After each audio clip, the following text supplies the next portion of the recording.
Kalau hasil ini tangan, ya kelihatannya gitu. Apa tuh? Normal gitulah. Betul. Kalau misalnya coran buatan mesin, lembek-lembek. Tuh. Kalau misalnya tidak ada outdoor zaman 1 hari atau misal 1 bulan, pernah nggak Pak? Nah.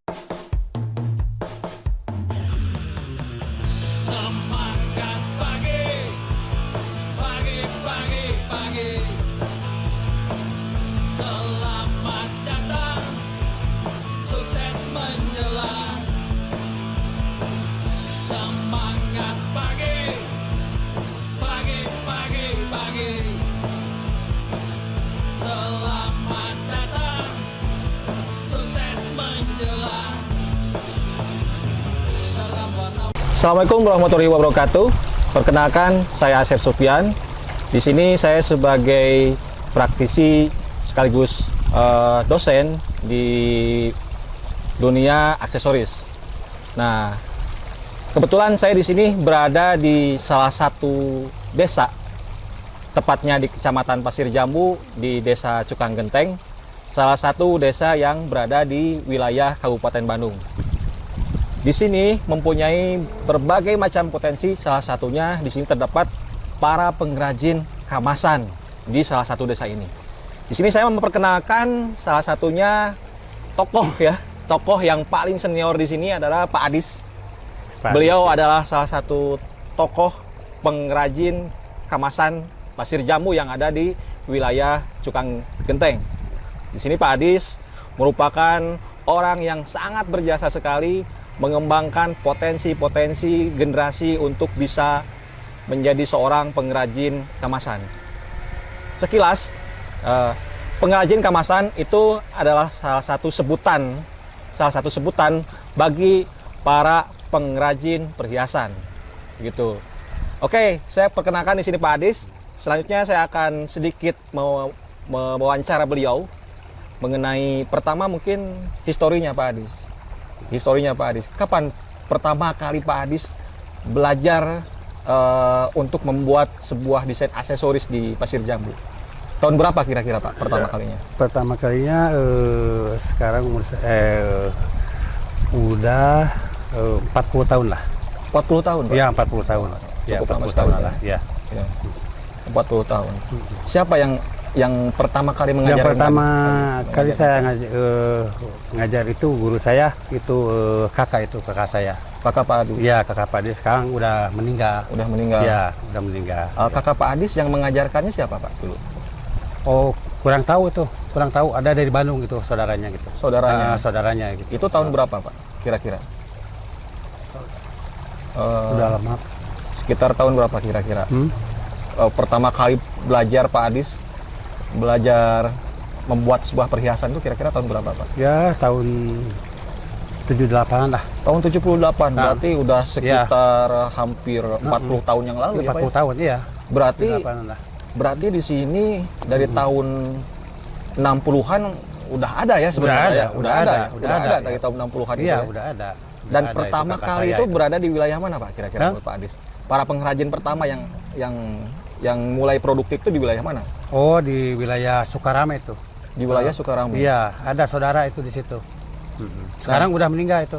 Oh, sekarang udah meninggal? Udah meninggal. Tinggal anak buah bapak banyak di situ. Oh, anak buah bapak?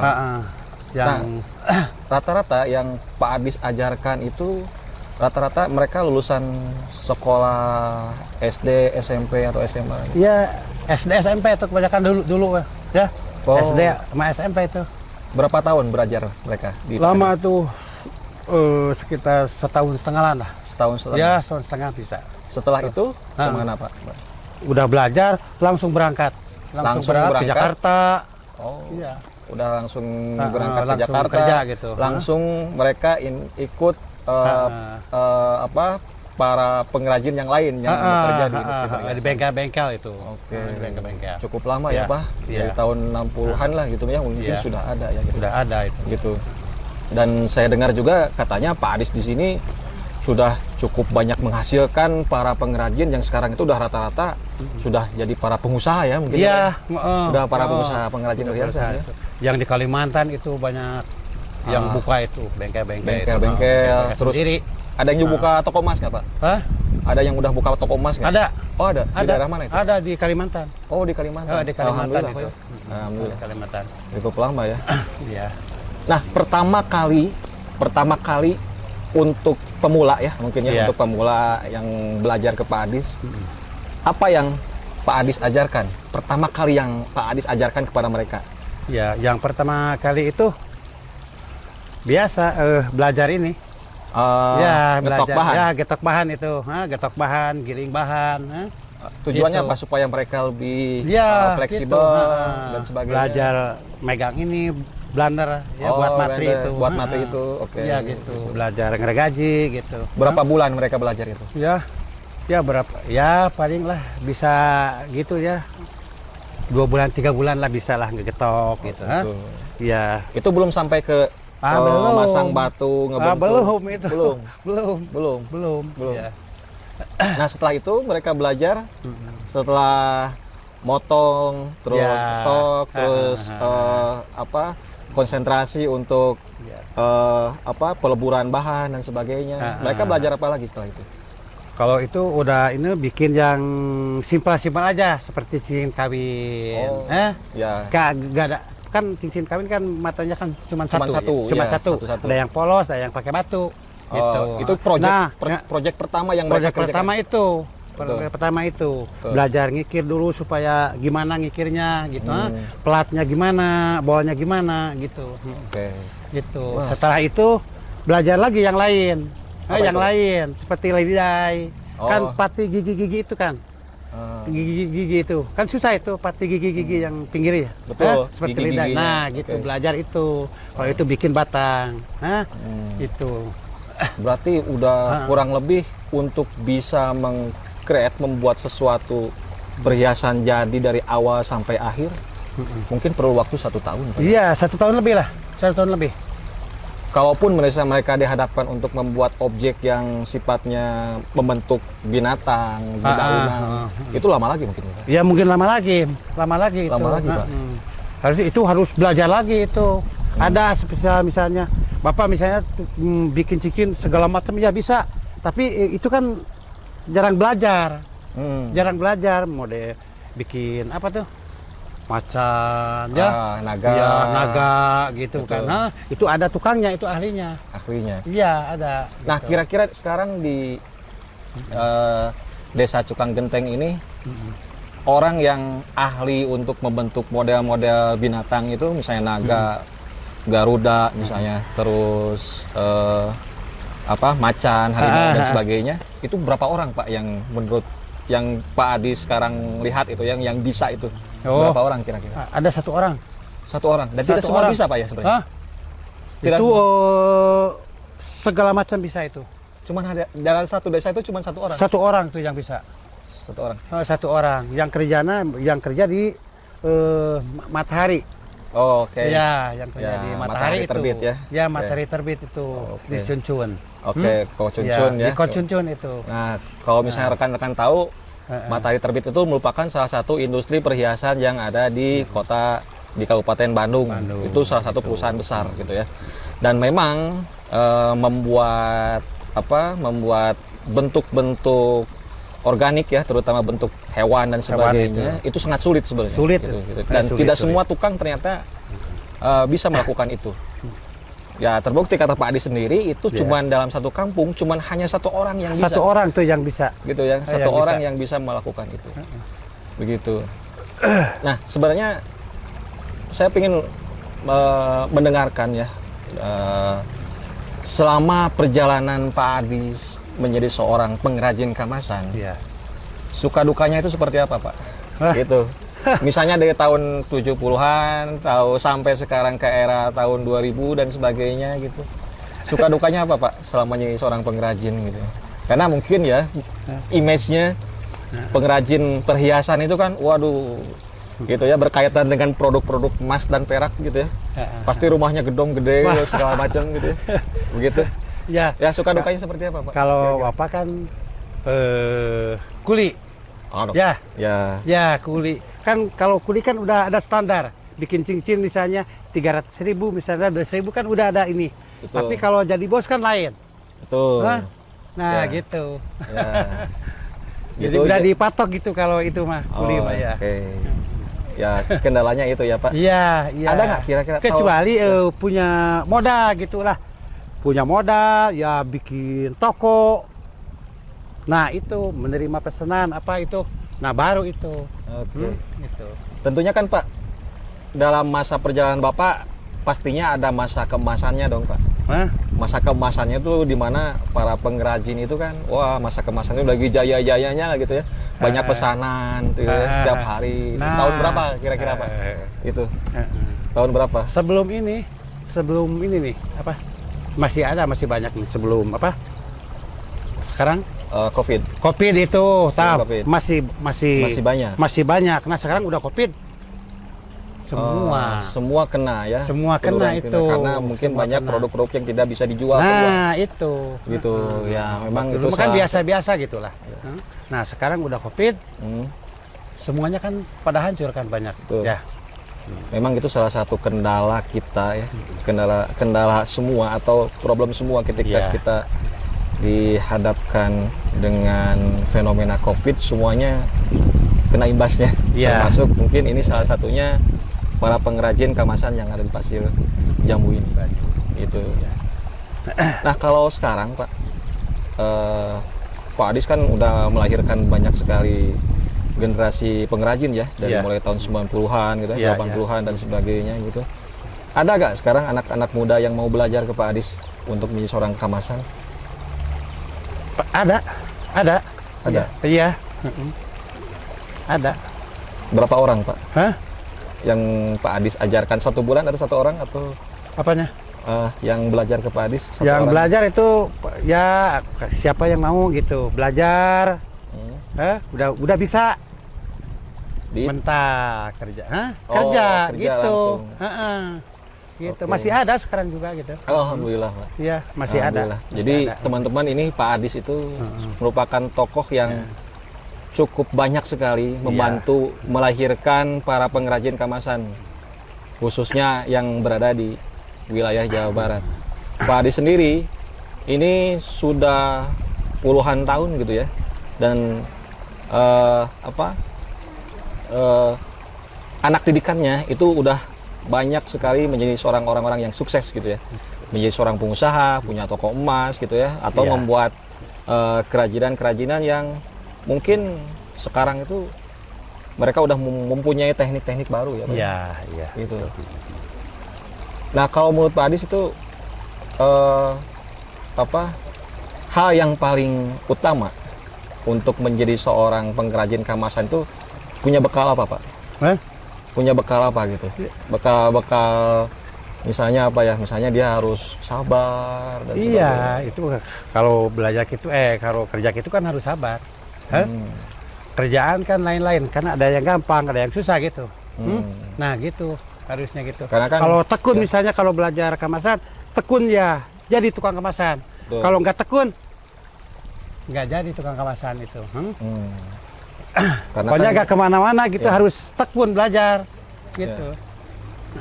karena kan ini ya, tentunya ketika membuat perhiasan itu kan perlu konsentrasi. Ya, nah Perlu itu. konsentrasi, terus punya kesabaran, Kesabaran. emosinya dikontrol. Nah itu gitu ya. Itu. Kalau Harus sabar emosi, tuh. aduh, Wah, nggak akan jadi baik. nggak bakalan bisa jadi tukang kemasan itu.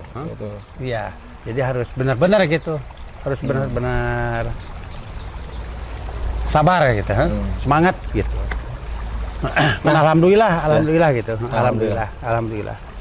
Sabar semua gitu, makanya jadi tukang kemasan semua. Alhamdulillah, Pak. Gitu. Alhamdulillah. Nah, selama ini tentunya banyak sekali industri-industri yang tumbuh di negara kita, khususnya industri perhiasan. Ya, Banyak sekali sekarang industri perhiasan itu yang menggunakan mesin itu. mesin produksi yang ya mungkin satu hari dia bisa menghasilkan ribuan atau ratusan juta produk gitu ya, gitu Ya. dalam satu hari itu gitu ya. Gitu. Menurut Pak Adis, apa yang membedakan hasil industri dengan hasil Ya, hasil ya Kalau hasil ini tangan, ya kelihatannya gitu. Apa tuh? Normal gitulah. Betul. Kalau misalnya coran buatan mesin, lembek-lembek. Kan contohnya kan harus tipis itu. Oh, Harus ya. tipis itu kan beratnya kan. Ya. Gitu. Makanya kebanyakannya bikin dari tangan dulu, langsung dicita karet, langsung dicor. Gitu. Jadi memang karena industri itu banyak mengejar mengejar kuantiti, selain kuantiti mereka cari keuntungan sebanyak-banyaknya. Nah, itu. Dibikin produknya seringan mungkin. Nah, gitu. Bikin satu kan 1.000 keluarnya. Betul. Nah, gitu. Ya. Oke. Nah, selama ini mungkin tentunya ini sangat luar biasa, teman-teman. Ya. Gitu ya, luar biasa karena Pak Adis itu udah puluhan tahun bertahan di industri kemasan dan sudah cukup banyak sekali menghasilkan para pengrajin perhiasan. Selama ini ada nggak misalnya dari luar bekerja sama dengan Pak Adis untuk berkolaborasi membuat semacam program pelatihan dan sebagainya, karena ini teman-teman ini patut untuk bisa dilestarikan gitu ya. Karena jarang sekali di Indonesia itu ada salah satu desa atau komunitas yang rata-rata masyarakatnya itu produktif menghasilkan sebuah produk aksesoris perhiasan. Selama ini ada nggak Pak? Misalnya dari pemerintah atau apa? Nggak ada. Nggak ada. Nggak ada. Nggak ada. Nah, nggak ada. Nggak Karena ada. mungkin belum dikenal ya Pak ya? Ya, belum dikenal itu, belum dikenal. Padahal sebenarnya terkenal Pak ya? Wah, Dari terkenal itu. Dari tahun berapa, Kemana-mana itu. Oh, kemana-mana itu dari Jakarta. Iya, kemana-mana lah pokoknya. Dan dari pesanan sini. Pak Adis pun ada dari Jakarta. Wah, dari Jakarta. Kalimantan. Bali ada Pak. Nggak ada, nggak ada. Dari Jogja ada Pak.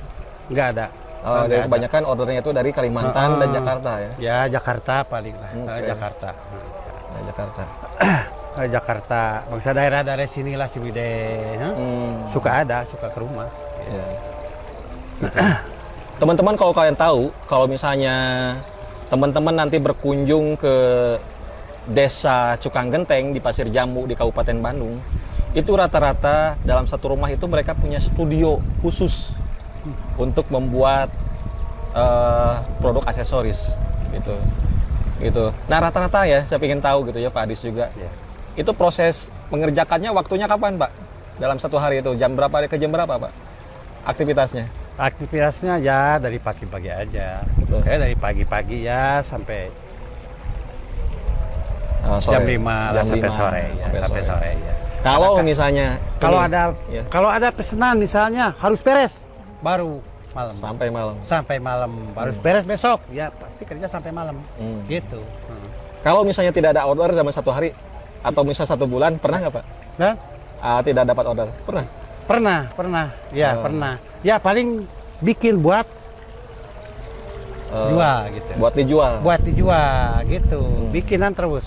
Bikin terus? Iya. Wah, luar biasa ini. Pak Adis itu sangat-sangat produktif ya. Iya. Gitu. Jadi kalau Pak Adis hitung gitu ya, selama perjalanan Pak Adis berapa desain atau berapa produk yang udah Pak Adis bikin? Ada ribuan mungkin ya? Wah, ada ribuan. Ada ribuan. Luar biasa. Ribuan. Ada ribuan. Iya.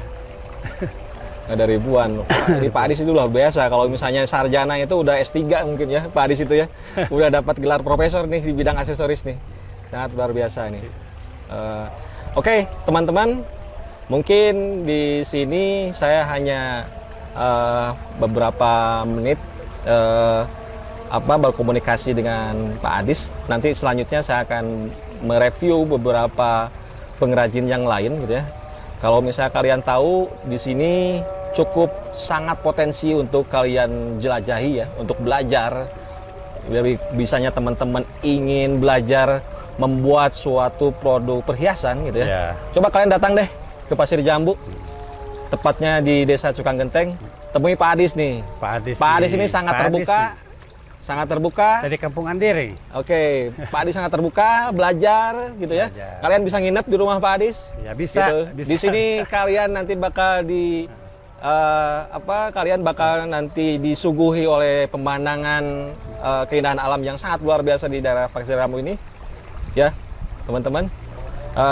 Sampai ketemu kembali di sesi yang selanjutnya. Terima kasih semuanya.